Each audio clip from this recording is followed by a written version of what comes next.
សួស្តីអ្នកទាំងអស់គ្នាថ្ងៃនេះដែរខ្ញុំនឹងមកសាកល្បងបង្កើតចែកទឹកដោយខ្លួនឯងដោយសារតែខ្ញុំនឹងបង្កើត Telegram ទៀត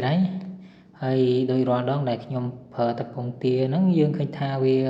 មានភាពងាយស្រួលប៉ុន្តែវាបានផលតិចតួចវាបានផលខ្ទង់ពី40-50គ្រាប់អញ្ចឹងណាក្នុងមួយស្រុកអញ្ចឹងឃើញថាវាមិនសូវជាបានផលល្អអញ្ចឹងឥឡូវខ្ញុំនឹង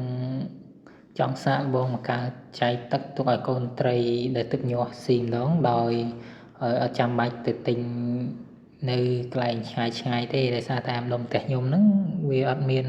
កន្លែងណាធ្វើដួសក៏ដូចជាអ្នកលក់នៅម្ដុំហ្នឹងទេអញ្ចឹងបើសិនជាត្រូវការទិញអីខ្ញុំត្រូវជិះម៉ូតូទៅឆ្ងាយកន្លះម៉ោងអីមកដល់កន្លែងលក់បានចូលទៅ YouTube សើចពីរបៀបបង្កើតចែកទឹកណាខ្ញុំឃើញមាន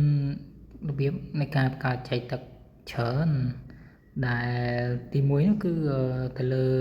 ចែកទឹកបង្កើតចែកទឹកដោយប្រើទឹកខៀវខ្ញុំឃើញមានរូបមន្តមានជីផងអីផងអញ្ចឹងណាវាច្រើនអញ្ចឹងខ្ញុំគិតថាជំរើសទី1ខ្ញុំអត់យកទេអញ្ចឹងចូលដល់ជំរើសទី2ខ្ញុំឃើញគេបង្កើតតាមរបៀបភ្ញាស់ពងចែកទឹកណាអញ្ចឹងវាត្រូវការចំណាយថវិកាក៏ដូចជាគ្រឿងវាច្រើនមានទាំងអុកស៊ីសែនផងត្រូវការពងវាផងថាមានកន្លែងដោះឌុយផងញ៉ៃអញ្ចឹងជំរើសទី2ក៏ខ្ញុំគិតថាវារៀងពិបាកដែរអញ្ចឹងជំរើសទី3ខ្ញុំឃើញមានគេប្រើអាចត្រីខ្លាញ់ត្រីហ្នឹងខ្ញុំឃើញថាគេធ្វើបានផលច្រើនតែមើលទៅវាអត់ស័ក្តិសមទេសម្រាប់ខ្ញុំដោយសារតាខ្ញុំចំនៅក្នុងផ្ទះបរិវេណផ្ទះទូចដែរអញ្ចឹងហើយអាចត្រីហ្នឹងគឺវាមានក្លិនអញ្ចឹងហើយវាអត់ត្រូវជាមួយនឹងម្ដុំផ្ទះខ្ញុំទេអញ្ចឹងខ្ញុំឃើញជំរើសមួយទៀតចុងក្រោយទី4គាត់ប្រើតែសក់ជាមួយនឹងស្លឹកឆាត់ក៏ជាធ្យូងហើយជាមួយនឹងទឹកចាស់របស់ត្រីយើងអញ្ចឹងណាខ្ញុំគិតថាជំរឿនហ្នឹងល្អព្រោះអីវាអត់សូវចំណាយច្រើនហើយវាងាយអញ្ចឹងអញ្ចឹងនេះវីដេអូរបស់គាត់យើងឃើញថាគាត់ធ្វើបានមែនឃើញចែកទឹកច្រើនហើយតាមើលខមមិនវិញឃើញអ្នកខ្លះធ្វើបានអ្នកខ្លះធ្វើអត់បានអញ្ចឹងតោះកុំឲ្យខាត់ពេលយូរទៅ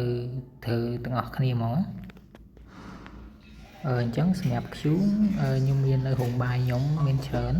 អញ្ចឹងយើងយក2ដុំមកទុកសម្រាប់ដាក់ហើយនេះទៅសក់យើងទៅទិញមិញអស់1500ហើយនេះស្លឹកឆាត់ខ្ញុំនៅសល់2ស្លឹកដែរដែលវានៅសល់តពីដាក់ក្នុងពាងត្រីហើយអញ្ចឹងនេះយើងមានហើយយើងមានគ្រប់ហើយមានស្លឹកឆាតមានសសក់ហើយនឹងធ្យូងតោះឥឡូវយើងចាប់ផ្ដើមដាក់ចូលទៅចូលនៅក្នុងកធុងទឹកដែលខ្ញុំបានរៀបចំហើយហ្នឹងដាក់ចាំម្ដងទៀតកធុងទឹកហ្នឹងគឺជាទឹកចាស់ដែលយើងចាក់ចេញពីការដូរទឹកត្រីអញ្ចឹងណាហើយនេះស្លឹកឆាត់យើងមូឲ្យខ្ញុកទៅឃើញគាត់ធ្វើគាត់ហាក់មូគាត់ច្បែកឲ្យវាបែកចឹងដែរចឹងដាក់ចូលទៅ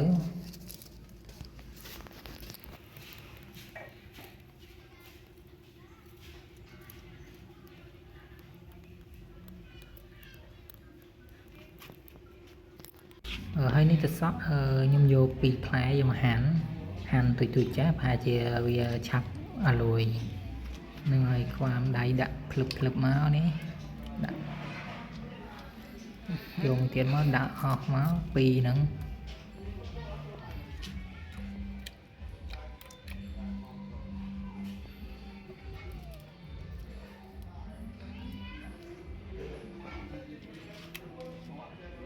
អញ្ចឹងយើងបានដាក់ចូលហើយយើងកូរវាបន្តិចទៅឲ្យវាចូលជាតិគ្នា